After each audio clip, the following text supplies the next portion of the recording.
Són les 7 i 13 minuts de la tarda. Alguna vegada, mentre busqueu informació a la xarxa, heu rebut anuncis de productes que heu estat buscant anteriorment? Com sap Internet que ens agraden uns determinats tipus de cosa i no unes altres? Podem evitar que ens enviïn constantment publicitat? Carles Planes, molt bona tarda. Hola, bona tarda. I benvingut novament a l'En Línia. Gràcies. Expert de tecnologia del Periódico. Bé, Carles, tenim la sensació que la xarxa ens vigila constantment. Ens hem d'espantar davant d'aquesta circumstància? El problema és que el problema és que ho haguem normalitzat directament, perquè sí que totes aquestes grans plataformes, quan nosaltres, per exemple, estem xerrant amb un amic i li diem, per exemple, volem anar aquest estiu a Menorca o volem anar a algun lloc, i de cop trobem que ens venen anuncis personalitzats amb hotels, amb vols, tot això. Tenim la sensació que ens espien, però és que no és que sigui una sensació, és que realment totes aquestes plataformes funcionen a través de processar les nostres dades, no? Com s'ha dit moltes vegades, aquestes plataformes ens ofereixen a nosaltres una infraestructura que ens sembla gratuïta i, per tant, l'acceptem. L'únic que al canvi hem de fer és cedir-los tota la nostra privacitat. I això a vegades no en som conscients, però totes funcionen així. Això fa que tots aquests anuncis realment ens acabin entenent més del que potser ens entendríem nosaltres mateixos. Clar, és que si tu pares a pensar és un preu altíssim el que paguem per fer servir aquestes aplicacions que són gratuïtes. Totalment. És un tema que s'ha començat a parlar des de fa relativament poc en el nivell general, és a dir, fa molts anys ho parlaven els tecnòlegs, que sí que ens avisaven de tots els problemes que tenien totes aquestes plataformes socials, però en els últims anys sí que hi ha hagut certs canvis. Per exemple, el 2013 va haver-hi la revelació de l'Edward Snowden de que els Estats Units vigilava de forma massiva els seus ciutadans i els de tot el món a través de la col·laboració d'aquestes plataformes, i després, l'any 2016, amb la campanya de Trump, és com va ser el moment en l'eclosió en el que es va veure que les xarxes socials i totes aquestes plataformes sí que tenien un paper a l'hora d'explotar les nostres dades per vendre-les en finalitats polítiques. I a partir d'aquí sembla que comencem a prendre una mica més de consciència a nivell general. De fet, el documental de l'Edward Snowden fa por, fa pànic, vull dir, l'ús que es fa de les nostres dades. Què és l'algoritme, Carles, i com funciona? L'algoritme, perquè ho entenguem, és una fórmula matemàtica, que és la fórmula a través de la que operen les màquines d'intel·ligència artificial que hi ha darrere d'aquestes plataformes. Per posar-ho una mica, com que és un ens una mica abstracte, per posar-ho amb imatges, nosaltres ens hauríem d'imaginar columnes d'Excel, centenars de milers de columnes amb milers de milions de dades. Aquestes dades poden ser perfectament a on mirem a la pantalla quan estem... Estem parlant de Big Data, no? Totalment, de les grans dades.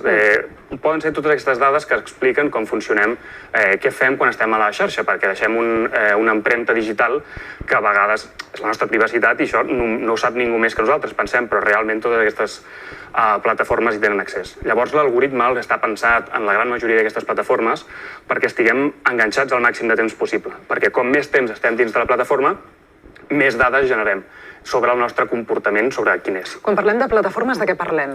De les xarxes socials, les grans tecnològiques... Cercadors, també?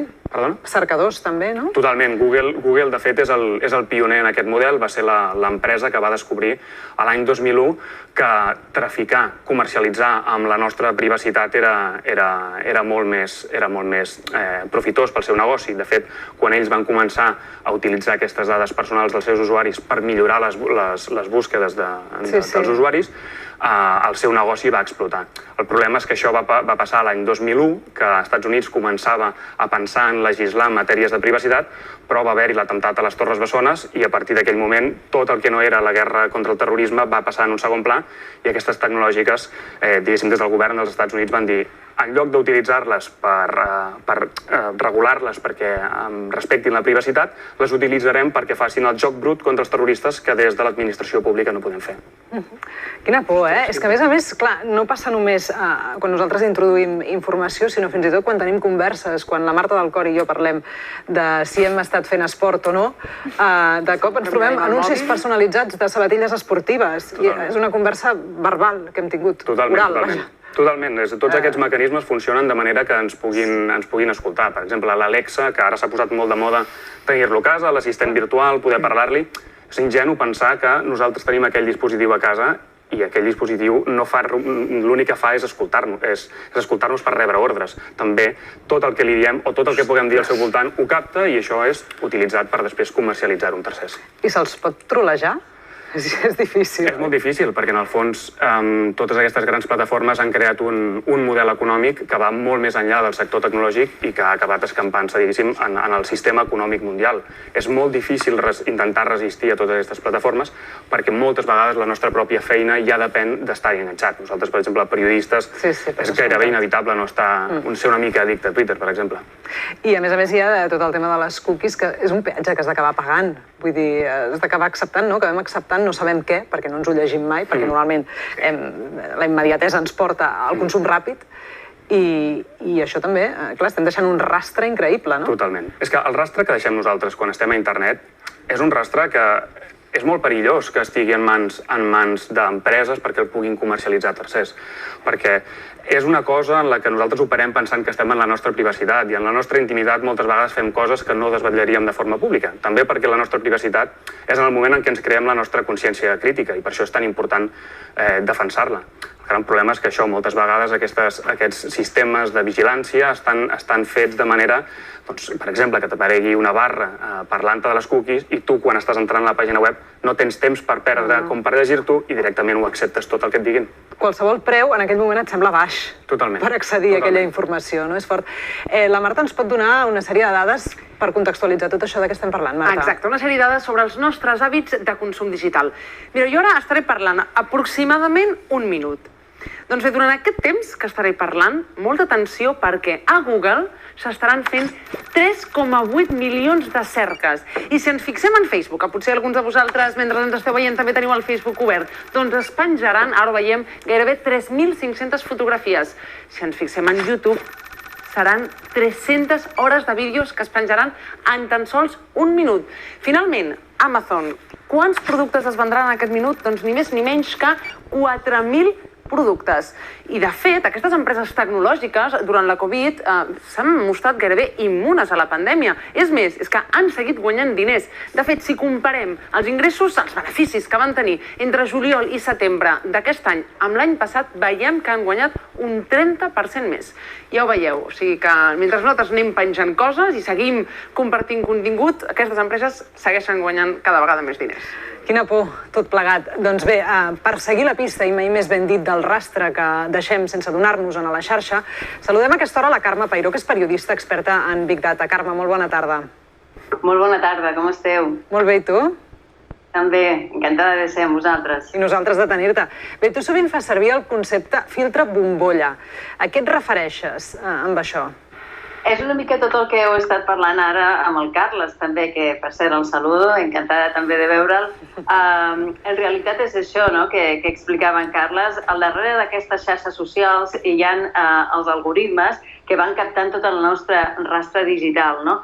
I això ens fa visibles i ens fa molt vulnerables. Per què ens fa molt vulnerables? Perquè aquests algoritmes el que fan és captar el que ens agrada, el que no ens agrada també, el que llegim, quins són els nostres amics, quines són les interaccions que fem, què és el que comprem, què és el que no comprem. I amb tot això fan un perfilat de la persona, no?, i ens classifiquen. Llavors, aquests algoritmes el que es fa és ficar-nos en una bombolla, la nostra bombolla digital, on constantment ens estan servint allò que ens agrada per tenir-nos enganxats, per provocar l'addicció, no? Perquè no puguem passar ni un segon o ni un minut sense anar a la nostra xarxa social i fer un clic, no? I provoquen el que se'n diu, el que et donen cops digitals, no? És a dir, aquest toc d'atenció constantment perquè estiguis enganxada al teu telèfon, no? Carme, com podem punxar aquesta bombolla? Què podem fer?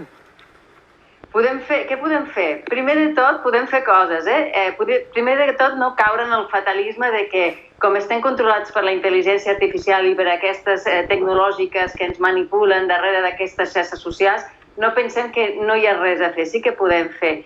I la primera cosa és ser conscient del tamany de la nostra bombolla digital, és a dir, quantes xarxes socials freqüentem, com interaccionem amb elles, quants minuts al dia hi passem o quants minuts d'una hora podem estar sense entrar en aquestes xarxes socials, quantes fotos, vídeos, comentem, tot el que fiquem. I una vegada ser conscients, diríem aplicar una dieta tecnològica, que vindria a ser a reduir progressivament el temps que hi som en aquestes xarxes socials, el temps que estem amb el mòbil a la mà fent algun clic, no? Això ho explica molt bé aquest documental de Social Dilemma, que s'ha posat molt, està sonant moltíssim, i que el recomano perquè explica molt aquesta manipulació que hi ha al darrere. Penseu una cosa, que si nosaltres no paguem per tots els serveis que ens donen les xarxes socials, pel cercador de Google, si no paguem pel correu electrònic és perquè nosaltres som el producte, no? I per tant estem donant les nostres dades a canvi de que aquestes multinacionals, aquestes tecnològiques, puguin fer negoci, no? Una altra cosa que podem fer és, per punxar la nostra bombolla digital, és de tant en tant clicar coses que no són del nostre gust, que no són del nostre parer. Perquè què passa? Estem en aquesta bombolla superclassificats i els algoritmes saben què és el que t'agrada i, per tant, t'estan servint tota l'estona aquest contingut. Si alguna vegada cliques en un contingut que no és tant del teu gust, doncs estàs com despistant l'algoritme que hi ha al darrere, no? I estàs, ja diguem-ne, des de comentaris ideològics fins a certs productes que mai compraries però fas un clic, estàs despistant d'aquesta manera aquest perfilat que han fet de tu, no? Sí, abans parlàvem amb el Carles d'això, justament d'intentar trolejar tot aquest engranatge, però, clar, és complicadíssim. Carme, en algun article he llegit que tu compares una mica amb el show de Truman. Sí, perquè és això, no? O sigui, si nosaltres estem molt ficats en aquesta bombolla, que a més ens aïlla, i no ens aïlla col·lectivament, ens aïlla individualment, arribarà un moment que no sabrem què hi ha més enllà. És a dir, tu estàs aquí i només veus el que t'agrada, però no veus el que passa al teu voltant, no? Per tant, és com el personatge principal de la pel·lícula Show de Truman, que no sé si l'heu vista, no? Però que un bon dia el personatge va descobrir que hi havia molt més enllà del seu horitzó, no? I això és el que ens està passant ara en aquests filtres bombolles, no? Que provoquen les xarxes socials, a les quals estem superenganxats, que ens dona allò que ens agrada, que està basat en les interaccions nostres del passat, però no ens ensenya tot el que tenim al davant ni ens deixarà veure el que estarà passant, no? És a dir, és un constant treball dels algoritmes en funció de les interaccions que ja hem fet del passat. Carme Peiró, moltíssimes gràcies per haver estat en línia amb nosaltres aquesta tarda. A vosaltres, gràcies. Que vagi bé. Bé, Carles, la Carme deia, nosaltres som el producte. Clar, és complicadíssim perquè som el producte, però també som el target, som el públic objectiu, som els consumidors. Absolutament. Clar, la clau, la pedra angular del motor de totes aquestes plataformes és la falta de privacitat, perquè com més temps t'hi estàs dins, més dades generes que el que fan és permetre a aquestes plataformes categoritzar-te tu d'una manera més eficient. Si només hi ets com a voyeur, diguem, en alguna xarxa social, això també... Sí, perquè en el fons... Estàs enviant informació, no? Generalment sempre hi entres des d'un compte personal. És a dir, tot el que fas allà dins acabes deixant un rastre. I una de les claus que a vegades se'n parla relativament poc és que tots aquests algoritmes funcionen amb sistemes d'intel·ligència artificial que el que són capaços de fer és agafar aquests centenars de milers de columnes de dades que generem i a partir d'aquí inferir-ne informació que un analista de dades no podria fer, perquè se'n van més enllà del que fa el propi ull humà. I aquests sistemes el que saben fer és recopilar quantitats ingents de dades, no només de les que genero jo, sinó de les que generes tu i la gent que genera al meu voltant, per poder començar a establir patrons de conducta, per saber què faré jo aquesta tarda. Perquè si segueixo unes rutines en la meva vida o amb les persones que m'envolten, sóc més previsible. I aquesta predicció del meu futur, això és el que fa que sigui molt valuós per a aquestes empreses, perquè això ho acaben podent vendre a tercers. I clar, quina empresa no voldria saber què fa qualsevol consumidor seu per poder després vendre? Al marge de l'ètica, sembla una mica antropologia amb intel·ligència artificial, no? Vull dir, al final estàs posant, diguéssim, encabinant patrons conductes humanes.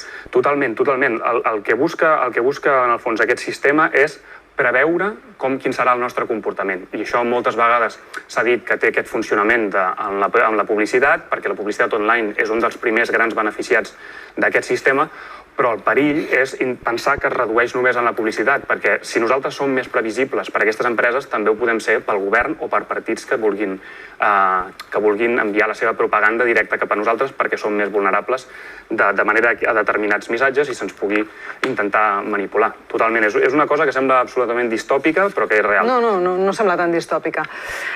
Abans deia, clar, nosaltres quan parlem amb la Marta del Cor, és igual, amb qui sigui, de qualsevol cosa, i ens apareix aquell anunci, quan parles amb un amic que te n'anies a Menorca i apareix aquell anunci d'hotels a Menorca, de vols, etc. Si cliques allà, estàs alimentant la bèstia, no? Totalment.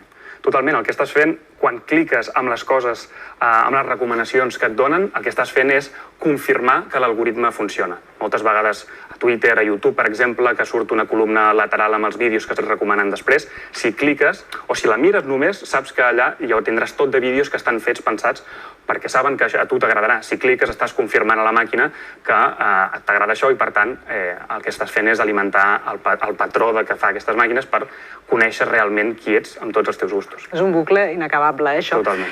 Carles Planes, algun missatget positiu vinculat a això per poder acabar una mica animadets? El missatge positiu és 100% el que deia la Carme, té tota la raó del món. Aquestes plataformes, aquestes eines es poden revertir i instrumentalitzar de manera que se'ls tregui un fruit profitós. Vam veure que, per exemple, Facebook va ser motor de les revolucions de la primavera àrab l'any 2012 i hi ha moltes iniciatives, especialment a nivell local, que utilitzen aquests sistemes per intentar funcionar a través del bé comú. O sigui, no s'ha de caure en la desesperació, però sí que s'ha de ser conscient que estem bastant fotuts.